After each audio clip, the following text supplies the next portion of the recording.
首先，非常感谢 LIN6749-M9H 的打赏，这是我第3次收到打赏。兄弟们，我又要到饭了，感谢您的打赏。这个打赏同样是有点多，还是建议尽量不要打赏太多，不要给您造成负担。再次感谢您的鼓励。好，后续是今天的更新。妈宝男的4大特征是什么？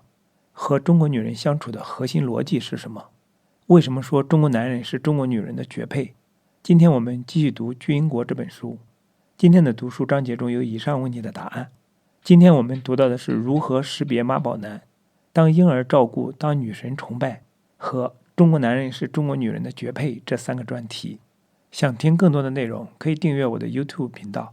读完这本书之后，我还会就解读中国文化这个专题去读更多的书，以帮助自己查杀掉头脑中的中国文化病毒，在个体层面做到文化出埃及，早日跃迁到现代文明的状态。让我们开始吧。如何识别妈宝男？妈宝男的第一个主要特点是非常听父母的话。如果你们的谈话过程穿插着无数个我妈妈、我妈说，那你可要小心了，可以做好随时撤退的准备。妈宝男的第2个特点是跟父母在一起的时候还完全像个小孩子一样撒娇，尤其是在妈妈面前。妈宝男的第3个特点是对女人的要求高，希望她们温柔贤惠，上得厅堂，下得厨房，不仅主外还能主内。那他就不是在找老婆，可能是在找妈妈和保姆。妈宝男的第4个特点是认为事业不重要。这样的男人不是习惯了享受父母的照顾，没有事业心，就是为自己没有能力找借口。补充一句，避开妈宝男很重要，但更重要的是，为什么你会选听话的男人？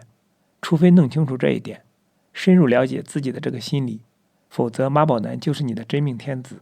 对于男人而言，若发现自己是妈宝男，一定要意识到这是一个大问题，并且一定要从妈妈的乖宝宝变成一个真男人。这需要走很长的一段路，但这是必须的，否则你的生命会有极大的空虚感，你还会觉得自己内心有一个很大的黑洞。关于妈宝男的2个关键点：第一，妈妈更容易认可妈宝男，而妻子则不会认可。妈宝男也就是妈妈心中永远的宝贝，妈妈这样看儿子，儿子也以此自居，结果这种关系一直延续下去。孙隆基在其著作《美国的沙姆文化》中提出大妈咪主义，妈宝男就是这样大妈咪主义的信徒。妈妈永远都是对的，这是我妈说的，家母说的，家母认为我妈说的成了她的口头禅，妈妈的话就是圣旨。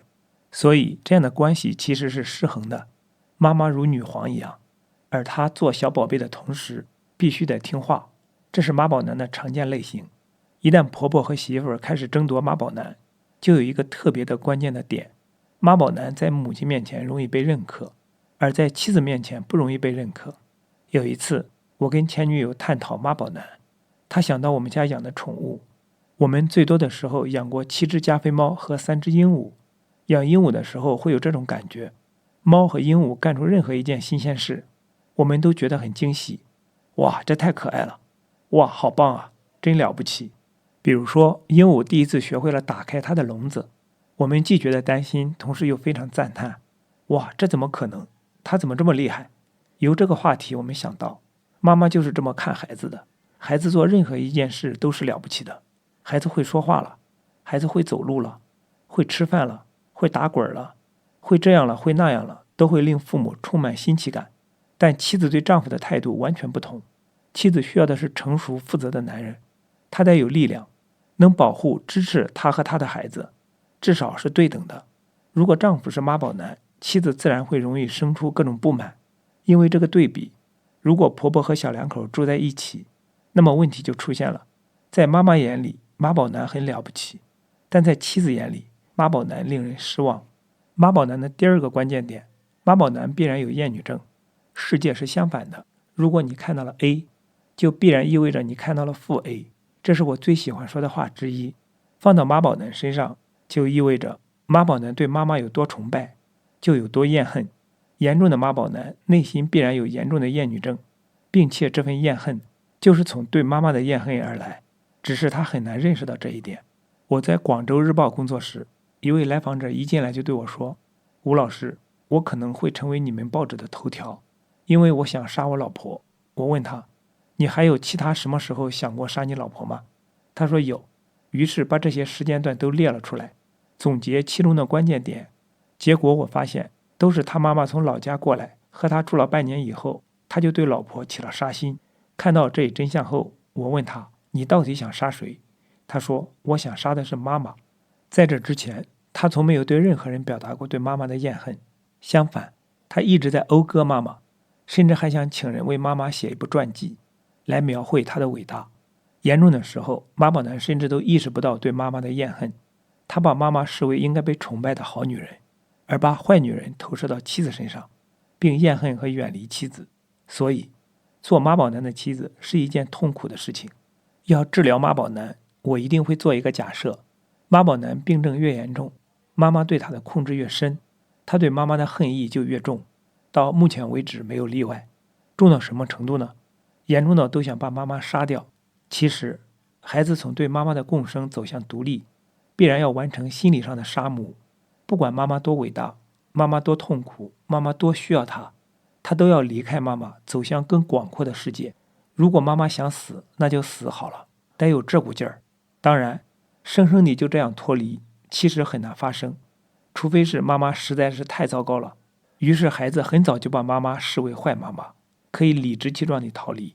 正常情形下，孩子脱离妈妈的怀抱需要父亲的介入。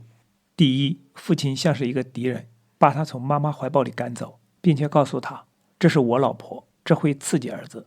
同时，儿子可以将坏投到父亲身上，可以去恨父亲，这样就减轻了对妈妈的恨。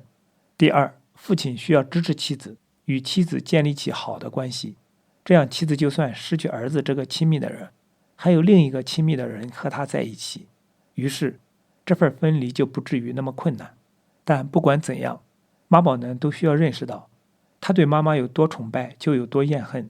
特别关键的一点是，妈宝男对妈妈普遍有一份深刻入骨难以言明的内疚。他们会说，这是因为妈妈很痛苦很可怜。然而真相是，他们之所以对妈妈有如此的内疚，是因为他们潜意识里对妈妈怨恨冲天。这份强烈的怨恨相当于攻击了妈妈，所以他们会对妈妈内疚，甚至他们还想杀死妈妈，那自然就更内疚的不得了。恨是关系中极为重要的部分。可以说，如果不能恨，就不会有爱；如果不能有拒绝，就不会有亲密。所以妈宝男对妈妈好像只有爱，只有亲密，其实这是假的。他的恨和拒绝会展现给妻子，作为妻子就能经常感觉到，在妈宝男旁边是孤独的要命。妈宝男也需要认识到，自己的怨恨是有道理的，因而每个人都需要为自己的生命负责，无需为妈妈负责，并且他需要与妈妈分离，走向更广阔的天地。当婴儿照顾，当女神崇拜，把她当婴儿一样照顾，无微不至，将她当女神一样崇拜，绝不说一个不字。网上关于各种中国女人该找什么样男人的段子，其精神可总结为这样一句话：把她当婴儿一样去照顾，当女神一样去崇拜。这是中国式两性关系的哲学。咨询和生活中也发现，这样的两性关系哲学真的是贯穿在无数中国式恋情和中国式家庭中。但若你有这种渴望，至少应该知道，这是婴儿的原始渴望。婴儿早期都有全能自恋，也就是觉得自己无所不能，一动心念，世界就得立即按照他的意志运转。当然，这种描绘不够准确，因为婴儿和世界没有分化，婴儿觉得自己和世界是浑然一体的，所谓世界是他自身的一部分，所以世界按照自己的心念运转，理所当然。这也意味着，若一个人在关系中追求全能自恋，那这个关系中只有他作为巨婴儿存在，对方并不存在。具体是，他只关注他的意志、需要、情绪与想法，而对方的意志、需要、情绪与想法不存在。这种情形部分是能力问题，假若是真婴儿的话，那全是能力问题。但对于巨婴而言，这很多时候也是选择问题。也就是说，自己太想被照顾，太想说了算，于是就忽略了对方的声音。例如，有一位女子，当妈妈出些小意外需要她照顾一下时，她会很不耐烦。觉知这种情绪，她发现她希望和妈妈的关系只能是自己被照顾，而当妈妈不能照顾她时，她就会很失望。全能自恋可分为意志型自恋和完美型自恋。意志自恋，也就是我的意愿必须付诸实施，不能被阻拦，特别是作为伴侣或亲人的你不能阻拦。完美自恋，也就是明确觉得或隐约觉得自己是完美的。明确的完美自恋通常是对个人形象的自恋，隐约的完美自恋则常是对道德和能力的自恋。完美自恋常意味着，因为我是完美的，所以关系的所有问题都是对方带来的。意志自恋对关系有很直接的杀伤力，因为对方必须遵从我的意志，并帮我实现愿望，若没有则会暴怒。所以意志自恋会导致强控制和暴烈情绪。全能自恋受损引出的暴烈情绪，有人直接将它付诸行动，这会变成现实的强攻击性；有人则知道这会对关系造成巨大的伤害，或者自己都惧怕这种情绪暴烈的严重程度。他经常达到恨不得对方去死的地步，所以会压抑他，但转而变成对自己的强烈攻击。因为全能自恋的逻辑是，要么你和我想象的是一样的，这时你和我是一体的，你是我的人，你是好的；要么你违背我的意愿，你和我就分裂成两个世界，你变成了非我，这时你就是我的敌人，就是在拒绝我，在攻击我。在这种心理驱使之下，一个人第一时间意识不到对方是另外一个人，若意识到自己是巨婴而想改变，可以不断提醒自己，对方也是一个人。对于早期婴儿或巨婴来说，世界并非分成我和你，而是我和非我。非我意味着敌对和黑暗。中国那句古话“非我族类，其心必异”，典型地表达了这种民族层面的巨婴心理。也在这种心理的驱使下，我们曾将汉族之外的民族称为蛮、夷或者鬼子，也就是非人。婴儿成长的关键是用心感受到世界并不是以自己的意愿为轴心，划分成我和非我，而是世界上到处都是和自己一样的存在，其他存在都是你。但要实现这一点，的确需要有人能接住他的意愿，懂得他的心思，借由这份活生生的理解与接纳，那个人就与他之间搭建起了一座桥梁。他感受到桥那边不是敌人，桥那边是一个有善意的人。这时世界就不再分成我和非我，而变成了我和你。婴儿的心是敞开而直接的，与婴儿建立链接要容易很多。巨婴的心则充满防御而复杂，他们会极大地索求，这构成了关系强烈的剥削性。依照经典精神分析的理论，口欲期也就是1岁前构建的关系都是剥削性的，但同时因为童年的失望，他们又警告自己不要相信这是真的，结果是他们的心像一个无底洞，不管如何攫取都难以奏效。所以对于巨婴来说，觉知变得非常重要，并且以我咨询的经验来看，除非是极其严重的如精神分裂症的病人，绝大多数巨婴其实都有成年人的一面。他们有理性，有思考能力，虽然他们有强烈的想做巨婴的渴望，但仍然能有理性的认识，这使得觉知与改变成为可能，而不是必须像婴儿一样得到充分的满足才行。巨婴的索取还有2个副产品，第一是完美主义导致的，因为完美主义，对方必须近乎100%满足他的心思，他才觉得满意，这容易导致一个恶性循环。无论对方怎么付出，他们都觉得不够，而且还会挑剔你做得太差了。他们的挑剔等于是对对方努力的否定，于是令对方产生巨大的愤怒。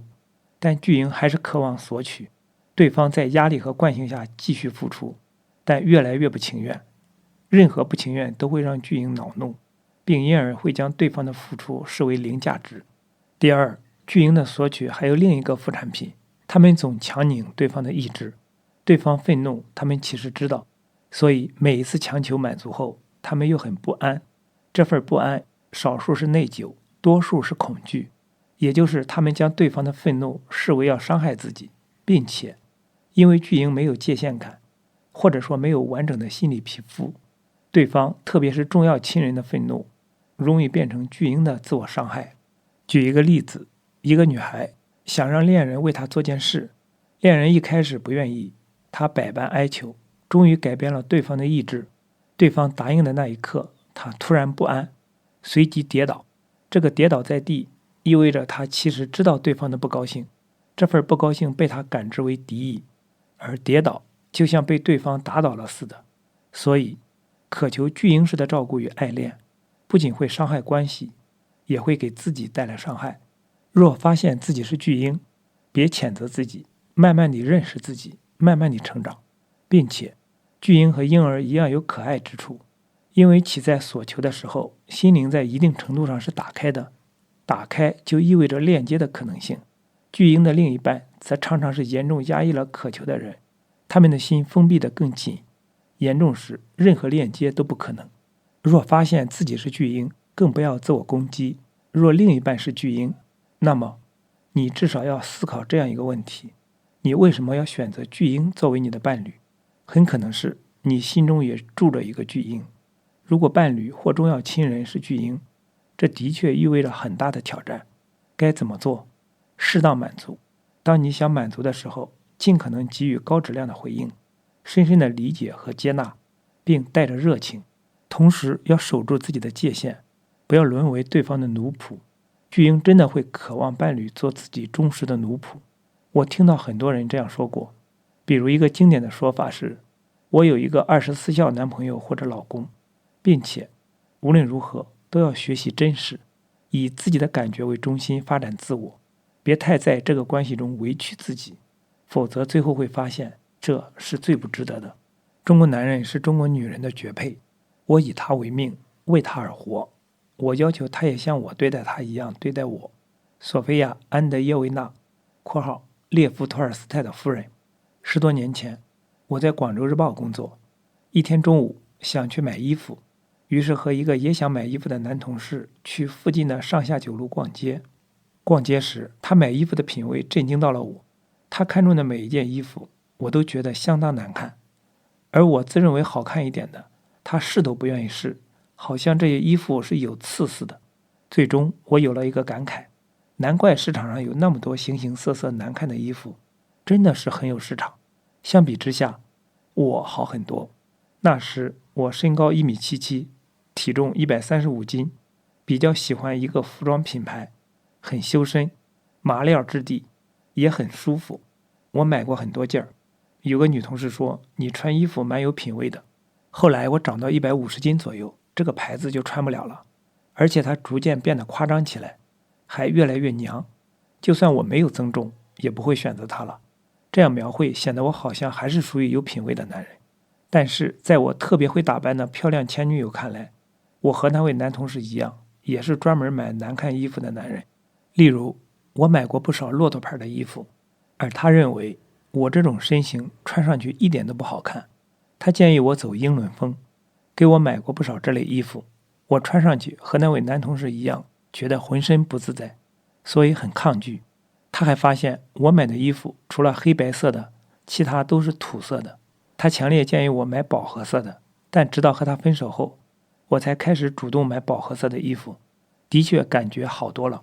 和他在一起有几年，这几年中，若走在街上，我们外在形象的对比，绝对应了最近流行的一个论调：中国男人配不上中国女人。我反对这个论调，正好相反，我反而认为中国男人其实是中国女人的绝配。中国男人配不上中国女人，这个论调喧嚣一时，涉及以下几个方面。第一，穿着配不上。中国女人会把自己打扮得精致漂亮，中国男人则很随意，而且难看。第二，气质配不上。中国女人很有美女范儿，至少很有女人范儿，而中国男人则严重缺乏雄赳赳气昂昂的雄性感，更多的像是岳敏君画作中的男人，一个个软塌塌的，似乎没有阳刚之气把自己的身体撑起来。第三，卫生配不上。女人精心捯饬自己，而中国男性常常卫生欠佳，身上常常有难闻的味儿，头发不打理，牙齿脏脏的，好像一个星期都不刷牙。第四，风度配不上，也就是不绅士。这主要体现在对女性的不够尊重上，不像欧美男士对女性有各种礼仪上的尊重，还有其他的一些方面，如不进行体育锻炼等等。乍一看真是这么回事儿，但如果深入了解，你就会知道中国男人和中国女人是如何丝丝入扣地绝配着。先说说外貌上的绝配。很有意思的是，作为心理咨询师，我听过很多漂亮女性说，我不在乎男人的外貌，特别是有不少美女似乎把男友或丈夫朝着难看的方向培养，他们说起伴侣的丑来津津有味。相应的，我见过一些很帅的中国男人，他们找的恋人多半是相貌上远不如自己的，好像是在中国鲜花插在牛粪上的现象很常见。帅哥美女的搭配生活中远不如影视中那么常见，这源自一个很简单的心理，相貌自恋。也就是说，一个人长得很好看，而且这种很好看成了他的自我价值感中的超重要甚至是核心部分的话，那么他就不愿意身边人也是美貌的，而是相貌远不如自己的。这样一来，他的美貌就会被衬托得更好。甚至假如一个人对自己的相貌很自恋的话，他们会非常讨厌同样有相貌自恋的人，见到这样的人，他们会恨不得上去揍对方一顿。恋爱中，追求自我圆满的动力远胜于所谓的门当户对，甚至幸福快乐。所以，有相貌自恋的帅哥美女，他们反而对恋人的美貌没有了执着，他们要的是自己身上所欠缺的部分。中国女人最缺什么？答案是安全感。一个典型的中国女人，无论她外在看上去如何，都难以避免内在安全感的匮乏。中国男人的种种经典表现，其实都是围绕着女性的安全感来设计的。这就是我会说中国男人与中国女人是绝配的关键所在。很多女人对我说过，她们之所以会选择一个男人做男朋友或丈夫，特别是结婚对象，是因为这个男人让她有一种安全感，并且很多的女人都使用过这样一句话来表达她们的感觉：他们男人的人生一眼可以看到尽头。如果真是这样，那可以说这该是一种多么乏味的男人啊！那为什么这反而成为这些女人选择他们做伴侣的关键原因呢？因为缺乏安全感的人会渴望控制周围的一切，特别是自己的生活。如果找一个精彩的男人，那么你就无法预料接下来会发生什么。这种无法预料，不管看上去多么美好，多么精彩，都是对你的控制感的巨大挑战。例如，一位条件很好的女子，选择了一个简单可控制的男人做丈夫。离婚后，她选择了一个很精彩的男人，谈了一段时间的恋爱。这份爱情很饱满，充满深情和丰富的刺激。但最后，她还是坚决地离开了。她说：“我常觉得我完全无法预料明天会发生什么，这不是全部原因，但至少是一个关键的原因。安全感是探索精神的基石。你观察婴幼儿，你会发现，他们很容易有这样一种行为模式：妈妈在身边时，他们劲头十足地向四处探索，而一旦妈妈不见了，他们立刻会嚎啕大哭，转而去找妈妈。因为一直以来的重男轻女的传统，中国女性是严重缺乏安全感的女性，必须保证一个妈妈长时间在自己身边，这常是她们生命的第一诉求。我有一篇文章，中国人的情感模式就是在找妈，在网上流传很广。一个典型的中国女性很难逃出这一个模式，所以一个典型的中国男人，他的雄性不是第一位的，他的母性更重要。能否提供浪漫的爱情不重要，能否提供安全感才是第一位的。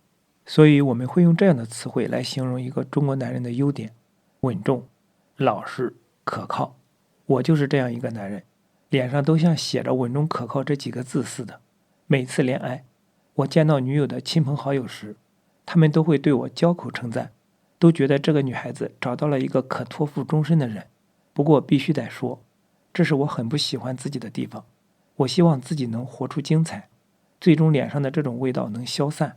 理解了中国女人最需要的是安全感，你就会明白，中国男人的种种表现大多是围绕着这一点来构建的。首先，男人性情上必须得是可靠的，性情温和的母性特质的重要性胜过了积极进取的雄性特质。其次，他构建社会经济地位的能力以及愿意为女人花钱的动力，远胜于将自己捯饬的性感迷人。法国哲学家波伏娃写过巨著《第二性》，顾名思义，这个书名的意思是男人是第一性，而女人是第二性。男人没有女人也可以思考和定义其自身，而女人的存在却取决于男人如何定义。用英文来说，男人是 the one 括号主题，女人则是 the other 括号他者。他者即地狱。波伏娃的毕生情人萨特如是说。他的这句话本来意思是，如果一个人不是主题，而是成了围绕着他人转的他者，那他就是身处地狱中的。欧美社会可能是这样的格局，男人是 the one， 女人是 the other， 而中国社会，在我看来，男人和女人都是 the other， 他们都不是自身，都被设计成围绕着别人转的他者。中国网络中流传着各种关于女人如何选择男人的段子，这些段子可以概括到我一位女性来访者的想象中。这位女性自身精彩无比，却找了一个很闷的经典中国男人做老公。你看，这又是一个绝配。但她的幻想是找一个像王子般的男人，这个男人很有地位，很有钱，很男人，又愿意为自己做一切，包括做饭扫地，并且让她一项项选择的话，她发现做饭扫地的事儿比男不男人重要多了。所以她找的真不是雄性的 the one， 而是一个缺乏自我的 the other。 当一个女性认为其幸福取决于找到一个什么样的男人时，这意味着她自己是他者，她必将身处于地狱中。同时她不可避免地想把伴侣也弄成一个围绕着自己转的他者，也将伴侣拉到地狱中去。中国男人成为中国女人的绝配，这本身是一件很悲哀的事情。愿我们无论男女都能活出真正的自己。好，今天的读书分享暂时到这里。今天我们读了如何识别妈宝男、当婴儿照顾、当女神崇拜和中国男人是中国女人的绝配这3个专题，期待在下一次的读书分享中与你再相逢。